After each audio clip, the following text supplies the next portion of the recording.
ప్రపంచంలో చాలా దేశాలు అప్పులు చేస్తూ ఉంటాయి. గ్లోబల్ డెట్ ఎంత ఉందంటే $111 ట్రిలియన్. $111 ట్రిలియన్ ప్రపంచంలో ప్రభుత్వాలు అప్పు చేసినటువంటి మొత్తం. ఈ మొత్తంలో ఎక్కువ భాగము అమెరికా చేసింది. అమెరికా $38.3 ట్రిలియన్ అప్పు చేసింది. వాళ్ళ యొక్క జీడిపి అంటే జాతీయ స్థూల ఉత్పత్తి $30 ట్రిలియన్ అయితే వాళ్ళు చేసిన అప్పు $38.3 ట్రిలియన్. అలాగే మిగిలిన దేశాలు కూడా అప్పులు చేస్తూనే ఉన్నాయి. అప్పులు చేస్తున్న దేశాల్లో ముఖ్యంగా చెప్పాలంటే వాళ్ళ డెట్ టు జీడిపి కంపేర్ చేస్తే జపాన్ 229%లో ఉంది. తర్వాత సింగపూరు, బెల్జియము, ఇటలీ, ఫ్రాన్స్ చాలా మటుకు అభివృద్ధి చెందిన దేశాలే అప్పులు చేస్తూ ఉన్నాయి. అమెరికా ఎందుకు ఈ అప్పులు చేస్తున్నది?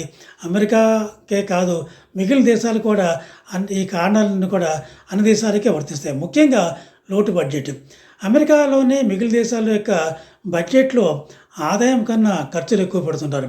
ఈ ఖర్చులకు ముఖ్యమైన కారణం ఏంటంటే విద్య, ఆరోగ్యము, ఇన్ఫ్రాస్ట్రక్చరు ఇలాంటి ఫెసిలిటీస్కి మౌలికమైన సదుపాయాలు కూర్చడానికి అమెరికన్ ప్రభుత్వం ఖర్చు పెడుతుంటుంది. కాబట్టి ఈ ఖర్చుని, ఈ లోటుని పూరించుకోవడానికి వాళ్ళు అప్పు చేయవలసిన అవసరం ఉంటుంది. తర్వాత ఇన్కమ్ ట్యాక్స్ రిబేట్స్. ఉన్నత వర్గాలకి, మధ్యతరగతి వర్గాలకి ఈ యొక్క ఆదాయంలో ఇన్కమ్ ట్యాక్స్ రిలీఫ్ ఇస్తాము, రిబేట్ ఇస్తూ ఉంటారన్నమాట.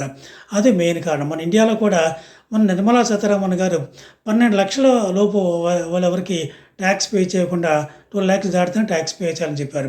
అలాగే జీఎస్టీ కూడా 28% నుండి 18%కి తీసుకురావడంలో వల్ల కూడా మనకు ఆదాయం తగ్గుతుంది. అలాగే అమెరికాలో కూడా ఇటువంటి ఇన్కమ్ ట్యాక్స్ రాయితీలు ఉండటం వల్ల ఆ ప్రభుత్వానికి ఆదాయం తగ్గి ఖర్చు ఎక్కువ అవుతుంది. కాబట్టి వాళ్ళు అప్పు చేయవలసిన అవసరం ఎక్కువగా ఉంటుంది. మూడవది ఉచిత పథకాలు. చాలా మటుకు మనం ఉచిత పథకాలు ఇస్తున్నాం కదా. అలాగే అమెరికాలో కూడా పూర్కి వాళ్ళకి ఇన్సూరెన్సు లేదా హౌసింగ్ ఇలాంటి ఫెసిలిటీస్ ఇవ్వడానికి వాళ్ళు డబ్బులు ఖర్చు పెడుతున్నారు.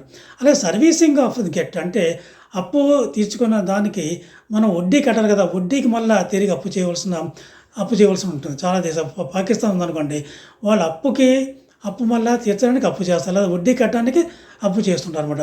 అలాగే అమెరికాకి మిలిటరీ చాలా పెద్ద మిలిటరీ. ఈ మిలిటరీ అంత మిలిటరీ కాదు. వాళ్ళకి ప్రపంచ దేశాల్లో చాలా దేశాల్లో మిలిటరీ యొక్క బేసెస్ ఉన్నాయి. కాబట్టి ఆ మిలిటరీ బేసులని వాటిని రన్ చేయడానికి చాలా డబ్బు అవసరం ఉంటుంది. అలాగే ప్రపంచంలో చాలా దేశాలు కోవిడ్ వచ్చిన తర్వాత ఎక్కువ దేశాలు అప్పులు మునిగాయి.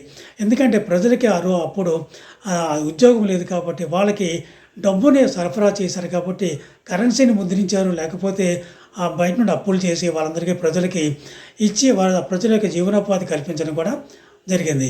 అమెరికాకి ఎలాగే అప్పులు వస్తున్నాయి, ఎవరు ఇస్తున్నారు అప్పులు అని మనం ఒకసారి గమనిస్తే అమెరికన్ ఫెడరల్ రిజర్వ్ ట్రెజరీ బాండ్స్ని ఇష్యూ చేస్తుంటుంది. ఈ ట్రెజరీ బాండ్స్ని పబ్లిక్ కొనుక్కోవచ్చు, లేకపోతే మిగిలిన దేశాలకు ప్రభుత్వాలు కూడా కొనుక్కోవచ్చు. ఈ ట్రెజరీ బాండ్స్ కొంత ఈల్డ్ ఉంటుంది. అలాగే ట్రెజరీ బాండ్స్ అమెరికన్ ప్రభుత్వం గ్యారెంటీ ఉంటుంది. కాబట్టి పబ్లిక్ వాళ్ళందరూ కూడా దానిలో ఎక్కువగా ఇన్వెస్ట్ చేస్తుంటారు అన్నమాట. ఈ యొక్క అమెరికన్ ట్రెజరీ బాండ్స్లో 2/3 ఆఫ్ ది అమెరికన్ ట్రెజరీ బాండ్స్ని అమెరికన్ పబ్లిక్ లేకపోతే ఇన్స్టిట్యూషన్స్ కొనుక్కున్నాయి. మిగిలిన 1/3 ప్రపంచంలోని కొన్ని దేశాలు ఈ యొక్క ట్రెజరీ బాండ్స్ని కొనడం జరిగింది. అందులో ముఖ్యమైన దేశాలు ఏమున్నాయంటే 1 జపాను, 2 యునైటెడ్ కింగ్డము, 3 చైనా, అలాగే కెనడా. చాలా దేశాలన్నీ కూడా ఈ యొక్క అమెరికన్ ట్రెజరీ బాండ్స్లో ఇన్వెస్ట్ చేస్తూ ఉంటారు. మన దేశం కూడా అమెరికన్ ట్రెజరీ బాండ్స్లో ఇన్వెస్ట్ చేయడం జరిగింది. ఈ యొక్క అమెరికా యొక్క అప్పులో బారి నుండి రావడానికి ఊబి రావడానికి ప్రయత్నాలు ఏం చేస్తున్నాయో ఒకసారి గమనిస్తే ఐ థింక్ డొనాల్డ్ ట్రంప్ ఈ టారిఫ్స్ ఒకటే వేయడం జరిగింది. టారిఫ్స్ వల్ల కొంత డబ్బు సంపాదించి ఈ యొక్క లోటుని పూజించుకోవచ్చని అనుకున్నాడు. కానీ అది బ్యాక్ ఫైర్ అయినట్టుగా ఉందన్నమాట. అలాగే అమెరికన్ డాలర్ యొక్క విలువ తగ్గిపోతున్నది.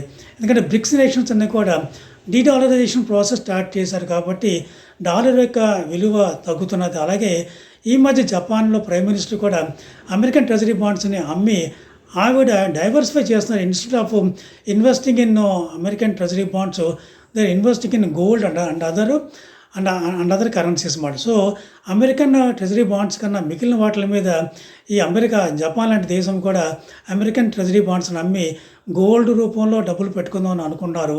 ఈ యొక్క బ్రిక్స్ నేషన్స్ యొక్క డీడాలరైజేషన్ ప్రాసెస్ యొక్క ట్రెజరీ బాండ్స్ని అన్నీ అమ్మితే అమెరికా యొక్క ఆర్థిక యొక్క పురోగతి కొంత మందగమనం మాట పడుతుందేమోనని నా అభిప్రాయం.